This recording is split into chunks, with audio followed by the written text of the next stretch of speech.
ભરૂચની પૂર્વ પટ્ટી પર આવેલ શુગરતીર્થ ખાતે કાર્તિકી 11થી પૂનમ સુધી ભરાતા મેળા દરમિયાન 2 દિવસમાં 4 વ્યક્તિઓ નર્મદા નદીમાં ડૂબી જવાથી અકાળે મોતને ભેટ્યા છે.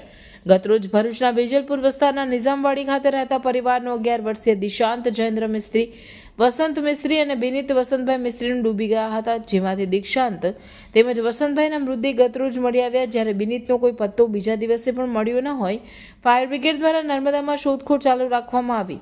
કહેવાય છે કે વહીવટી વિભાગ અને નેતાઓના ખોળામાં બેઠેલા ભૂમાફિયાઓએ નદીમાં કરેલા આડેધડ ખોદાણના પગલે આ દુર્ઘટના બનવા પામી છે. આ સમગ્ર મામલે કોંગ્રેસના પ્રદેશ મહામંત્રી સંદીપ માંગરોલાએ ભારે વિરોધ વ્યક્ત કર્યો અને આ અંગે મક્કમ પગલાં લેવા માટે રજૂઆત કરી છે. શુકરતીર્થમાં ગેરકાયદેસર રેતી ખનનની સમસ્યા વર્ષોથી ચાલે છે, પરંતુ મુદ્દે સ્થાનિક તંત્ર દ્વારા કોઈ અસરકારક પગલાં લેવાયા નથી. તેમને અગાઉ આ મુદ્દે અનેકવાર રજૂઆતો કરવામાં આવી છે, છતાં કોઈ પગલાં લેવામાં આવ્યા નથી. સંદીપ માંગરોલાએ આ અંગે તાત્કાલિક કામગીરીની માંગણી સાથે આક્ષેપ કર્યો છે કે સરકારની નિષ્ક્રિયતા નર્મદા નદીના પર્યાવરણને નષ્ટ કરી રહી છે અને લોકોના જીવ જોખમમાં મૂકી રહી છે. તેઓએ ગેરકાયદેસર રેતી ખનન તાત્કાલિક બંધ કરવામાં આવે અને આ પ્રવૃત્તિ માટે જવાબદાર તંત્ર સામે કડક કાર્યવાહી કરવામાં આવે.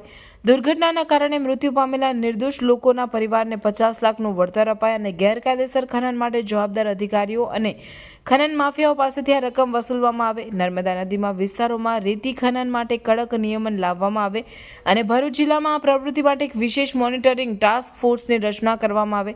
ભરૂચ ખાતે ખાણ અને ખનિજ કચેરીના જવાબદાર અધિકારીઓની નિષ્ક્રિયતા સામે કડક તપાસ કરવામાં આવે અને જવાબદાર અધિકારીઓને પદ પરથી હટાવવામાં આવે તેવી માંગ કરી છે. તેમજ તેઓએ આક્ષેપ કર્યો છે કે ભાજપ ઘણા વર્ષોથી ભરૂચનું પ્રતિનિધિત્વ કરે છે, પરંતુ આ પ્રકારના મહત્વપૂર્ણ મુદ્દાઓ પર તેમની નિષ્ક્રિયતા સૌને નિરાશ કરે છે. આજ સુધી નર્મદા નદી અને ભરૂચ જિલ્લાના હિત માટે કોઈ પગલાં લીધા ન હતા અને તેમણે જવાબદારી લેવી જોઈએ. અમે હવે આ મુદ્દે મૌન નહીં રહીએ અને કોંગ્રેસના માધ્યમથી આ મુદ્દાને ઉચ્ચ સ્તરે લઈ જઈશું.